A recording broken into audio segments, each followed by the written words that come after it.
네, 북한의 노동당 창건일이 이제 일주일 앞으로 다가왔습니다. 장거리 미사일 발사 등 도발 가능성이 높게 점쳐지고 있는데요. 북한의 동향을 살펴보면서 어떻게 대응해야 할지 고민해 보겠습니다. 전현준 동북아 평화협력연구원장 나오셨습니다. 안녕하십니까? 네, 안녕하세요. 안녕하세요. 일단 북한이 지난 9월 9일에 정권 수립일을 맞아서 5차 핵실험을 감행을 했습니다. 그리고 이제 다가오는 노동당 창건일 10월 10일인데 다음 주 월요일인데요. 이거를 기념해서 북한의 추가 도발 가능성이 나오고 있는데 이번에도 과연 도발을 할지 여기에 대해서 어떻게 보십니까?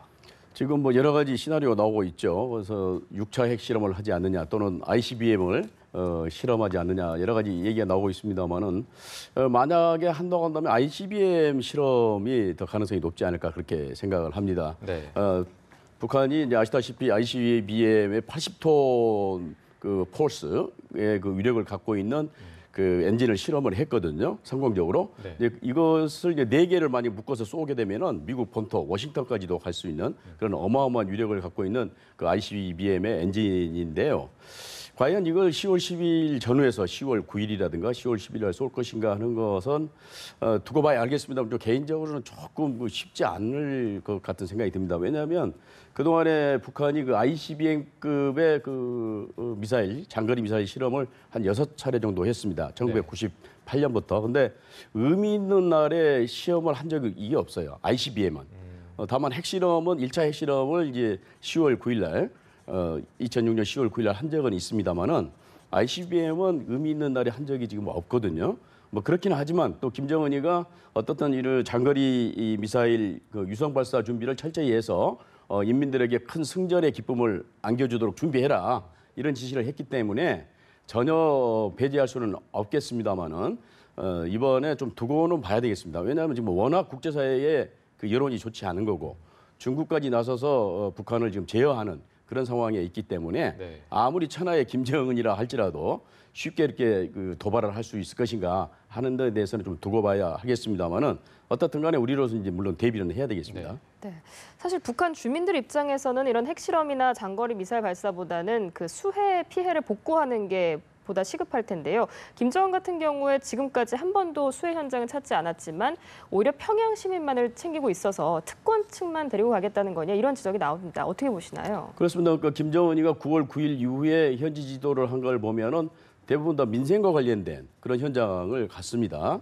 그래서 9월 13일 날 이제 그 인민군이 이 관리하는 그런 농장을 방문을 필두로 해가지고 9월 18일, 24일, 29, 30 이 모든 것들을 보게 되면은 대체로 그냥 군사 시설이 아니고 군사 관련된 그런 어떤 군부대라든가 그런 건 아니었어요. 그리고 민생을 챙기는 이제 그런 모습을 보였는데 이것은 이제 자기들로서는 특히 김정은으로서는 이제 핵무기를 사실상 보유한 그런 상태이기 때문에 이제는 민생에 힘을 쓰겠다고 하는 것을 과시하기 위한 그런 행보가 아닌가 생각이 되거든요.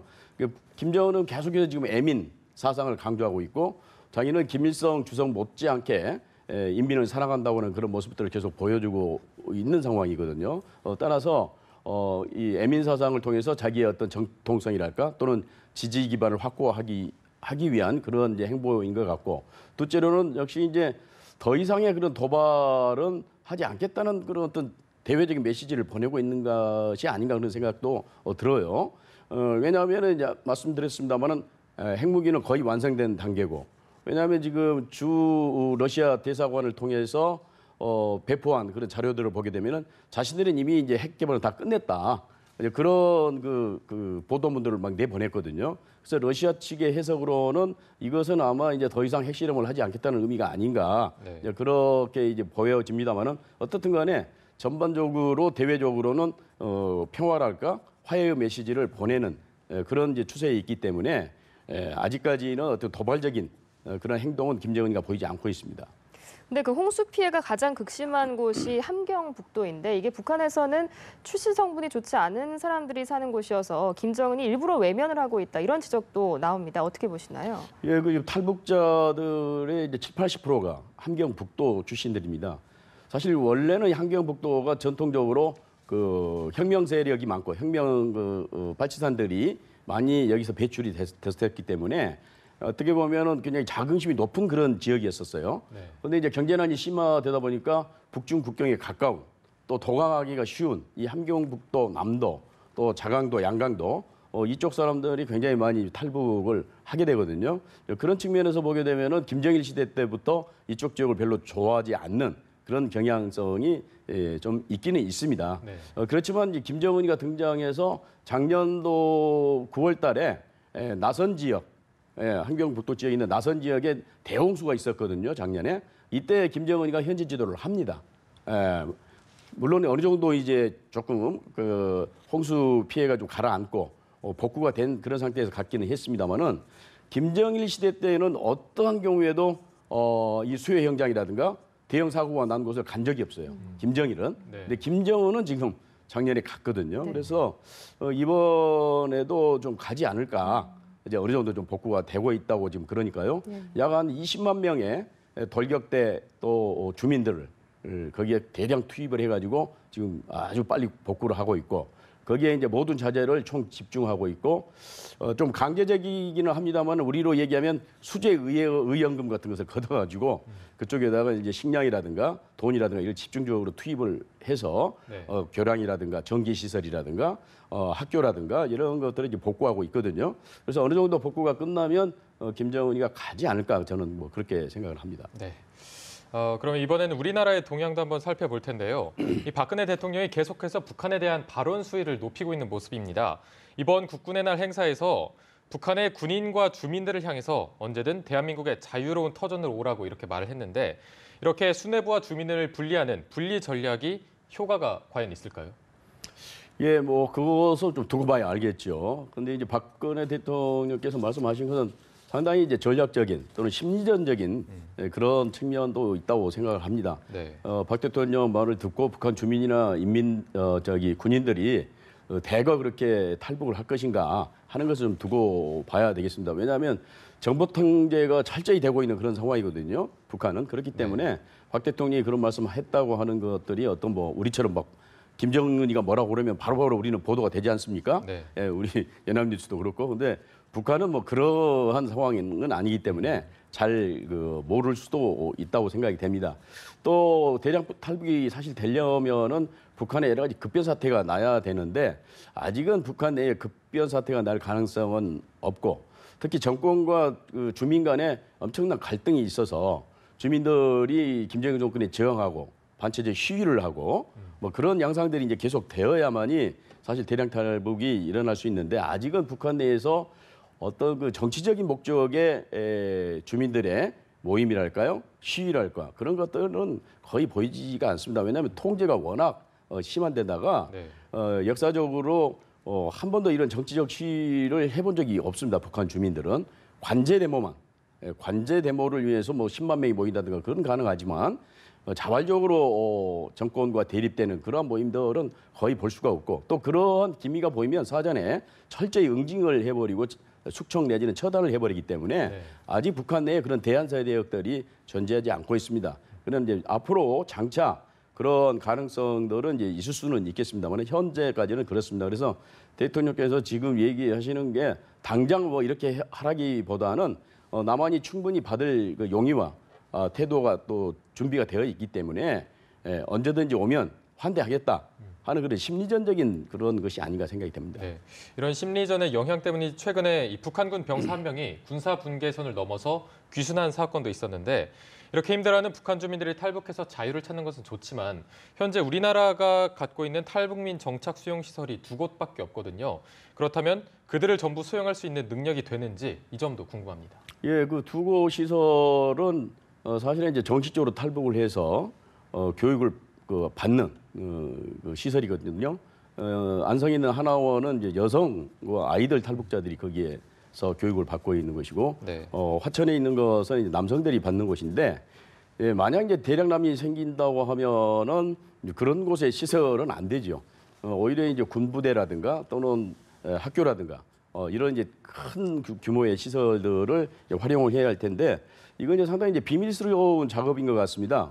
저도 뭐 정확히 어느 곳에 어떤 식으로 됐는지 모르겠습니다만은 전방에 있는 우리 군단 사령부라든가 사단 사령부라든가 이런 곳에 수용할 수 있는 그런 이제 대비는 돼 있는 것 같고 그와 관련된 이제 긴급으로 투입할 수 있는 그런 예산들이 곳곳에 지금 숨겨져 있지 않나 그렇게 생각이 되거든요. 그래서 한 10만 정도가 만약에 대량 탈북을 한다고 한다면은 어느 정도 그러니까 기존의 시설과 새롭게 만드는 천막 이런 걸로 수용 가능한 태세가 되겠습니다만은 그 이상의 뭐 수십만 명이 이렇게 대량으로 한꺼번에 온다고 한다면 수용은 쉽지는 않을 것입니다. 그러나 현 상태로 본다고 한다면 과연 이렇게 휴전선을 통해서 수십만 명이 올 것인가 하는 것에 대해서는 조금 우리 생각을 해봐야 될 거고 일단 북한에서 급변 사태가 난다고 한다면은 북중 국경으로 대량 난민이 갈 가능성이 높습니다.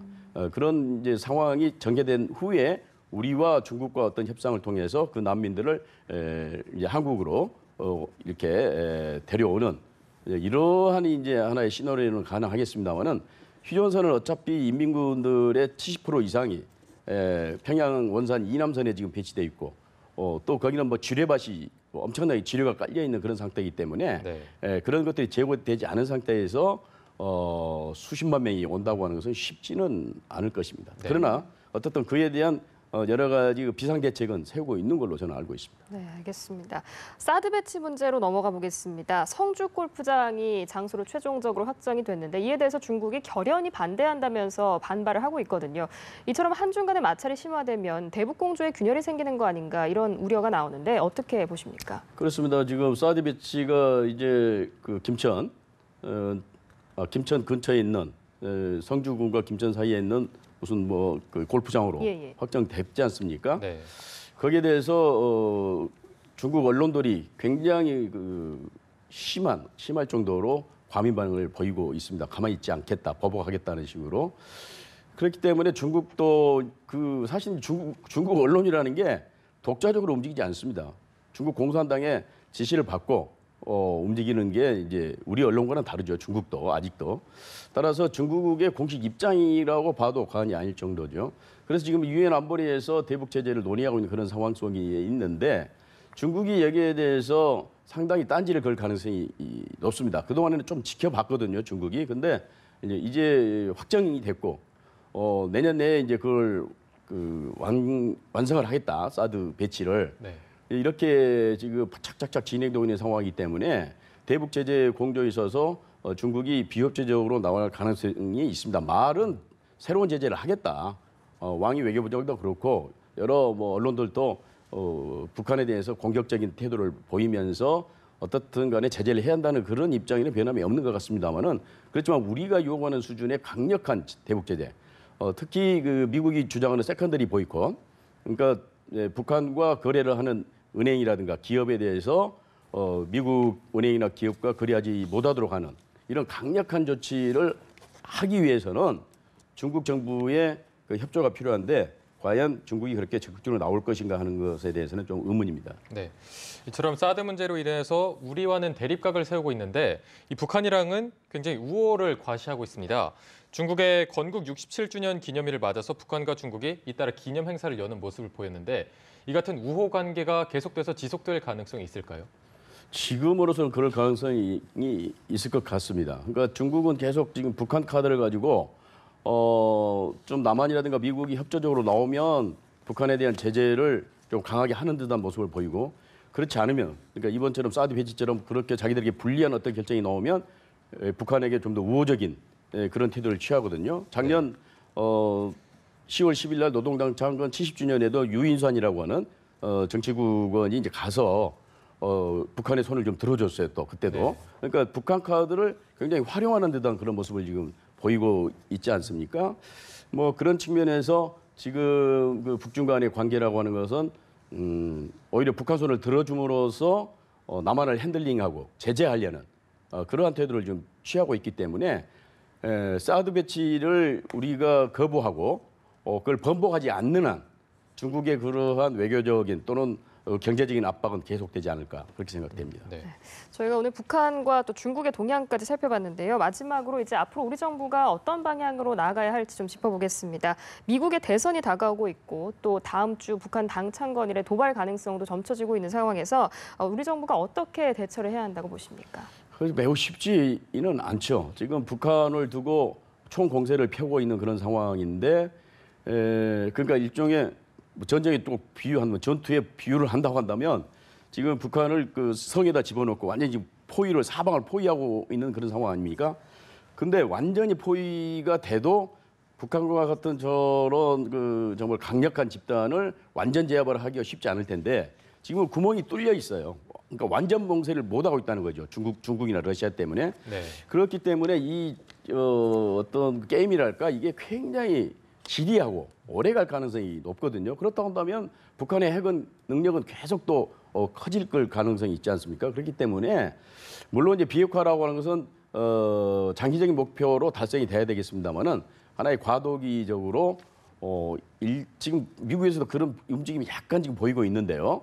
협상 문제. 그래서 우리도 결국은 이중 정책을 써야 되지 않을까. 한편으로는 강력한 제재를 하지만 네. 우리로서는 일정 부분 대화와 협상을 통해서 북한 핵을 더욱더 진전되지 않도록 할 뿐만 아니라 그 무모한 도발을 하지 못하도록 만드는 그러니까 이 분단 상태를 평화적으로 관리하는 이런 그 이중 정책을 쓸 필요가 있다 그렇게 생각을 합니다. 네, 알겠습니다. 지금까지 전현준 동북아 평화협력연구원장과 함께 얘기해봤습니다. 오늘 말씀 고맙습니다.